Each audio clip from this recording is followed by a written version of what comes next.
Hello, everybody. Welcome to Little Chapel of Faith Catholic Ministries. My name is Tina. If you're new here, welcome. If you're returning, welcome back. We have platforms on TikTok, Instagram, YouTube, and Facebook. If you are any of those or all of those, please like and subscribe. That's all we ask. We don't ask for money or anything here to keep our ministry running. We just need likes, subscribes, shares, however we can get the word out and keep this ministry relevant. We do have a playlist for these readings of the Diary of St Faustina, so if you want to catch up, you can do that. If you want to just continue to start from where we are here, then you can do that too. We are on page 141, and I don't know what number that is, but because I wrote over it. But it is part of 306, but it's going to be starting with "Oh my Jesus, delight of my heart." So that's the best way I can put that. I'll try to remember to stop near numbers next time. Oh my Jesus, delight of my heart. You know my desires. I should like to hide from people's sight, so as to be like one alive and yet not living. I want to live pure as a wild flower.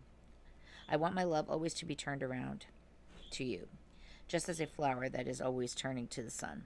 I want the fragrance and the freshness of the flower of my heart to be always preserved for you alone. I want to live beneath your gaze, for you alone are enough for me. When I am with you, Jesus, I fear nothing, for nothing can do me harm.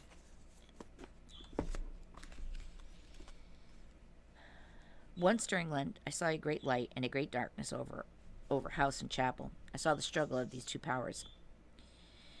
Holy Thursday, Jesus said to me, I desire that you make an offering of yourself for sinners, and especially for those souls who have lost hope in God's mercy. God and souls, an act of oblation.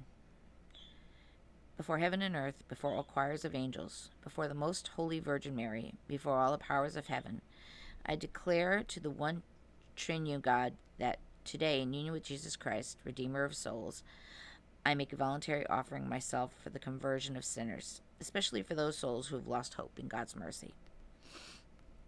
This offering consists in accepting with total subjection to God's will all the sufferings, fears, and terrors with which sinners are filled.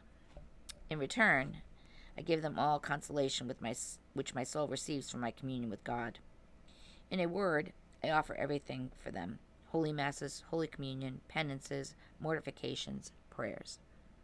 I do not fear the blows of divine justice, because I am united with Jesus. Oh my God, in this way I want to make amends to you for the souls that do not trust in your goodness.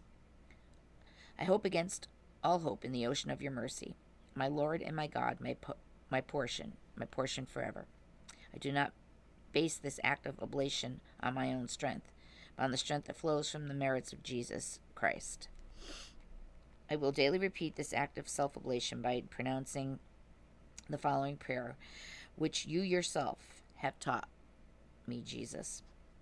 O blood and water which gush forth from the heart of Jesus as a fount of mercy for us, I trust in you.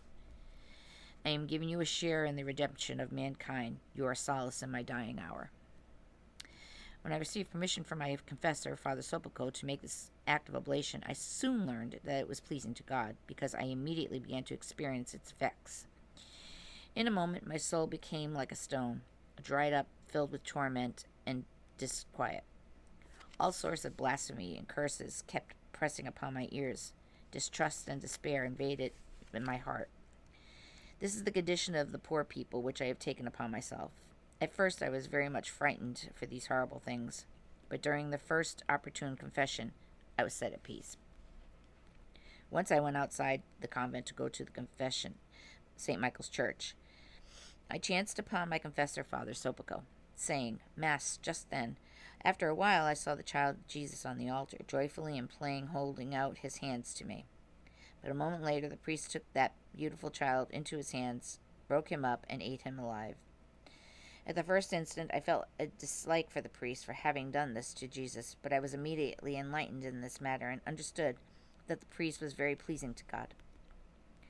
Once when I was visiting the artist Eugene Kazimirowski, who was painting the image, and saw that it was not as beautiful as Jesus is, I felt very sad about it, but I hid this deep in my heart. When we had left the artist's home, Mother Superior Irene stayed in town to attend to some matters while I returned home alone. I went immediately to the chapel and wept a good deal. I said to the Lord, who will paint you as beautiful as you are? I heard these words. Not in the beauty of the color, nor of the brush, lies the greatness of the image, but in my grace. And I think that's where we're going to leave it for today.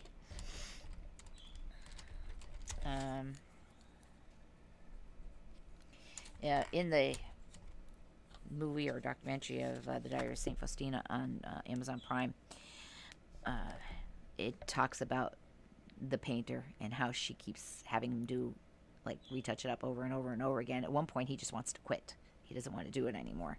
But the priest that's backing her, asks him to please keep going, and so he does. And that painting became famous. So that is all for today. I will be back later with more. As always, and on our Facebook page, just to let you know, for those who are not on there, we have about 51 people on there now. I'm able to post a lot more videos and things. So if you do have a chance to go there, if you have a Facebook page, please, there's so much more that I can post there that I really can't post on other platforms. It's just the way it is. They don't allow it. So I have some Catholic music, Catholic contemporary. I have Gregorian chants.